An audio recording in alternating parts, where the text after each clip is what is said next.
ससुराल में जाके भूल जइबू तना,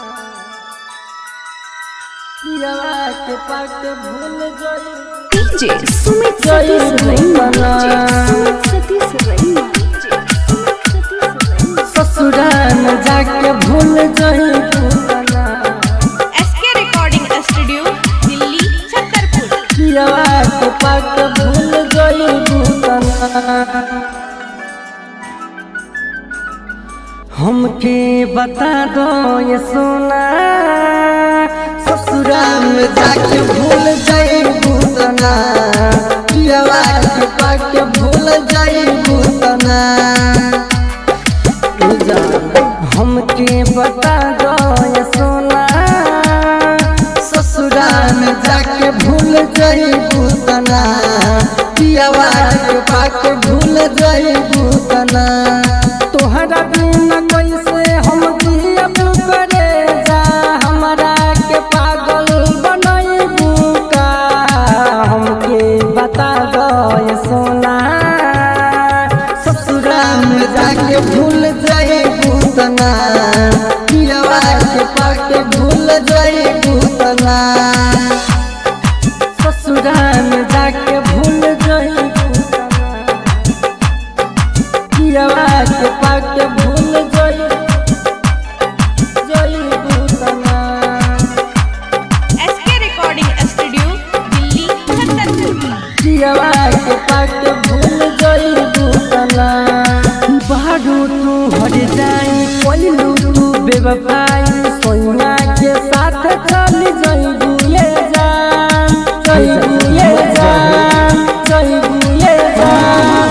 बारू तू हर जाई कोइलू तू बेवफाई, सोना के साथ चल जइबू ये जान।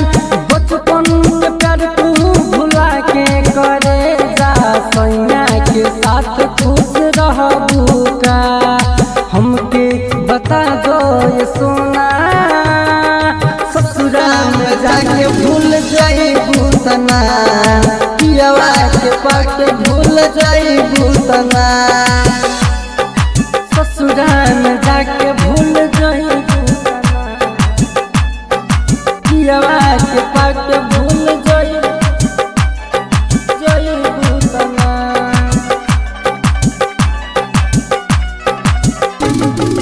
पियवा के पाके भूल जइबू तना।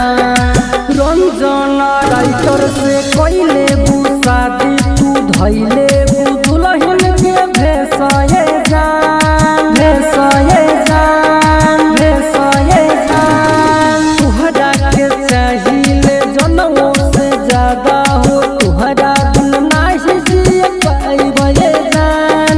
राजा अभिनस बबन चंदन के भुला के, कोनवो पर नाही बतियइबू का।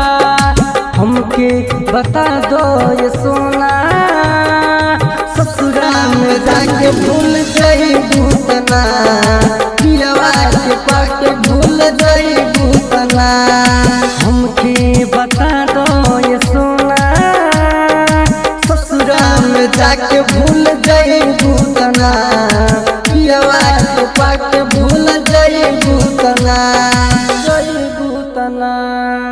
SK recording studio Delhi Chhatarpur.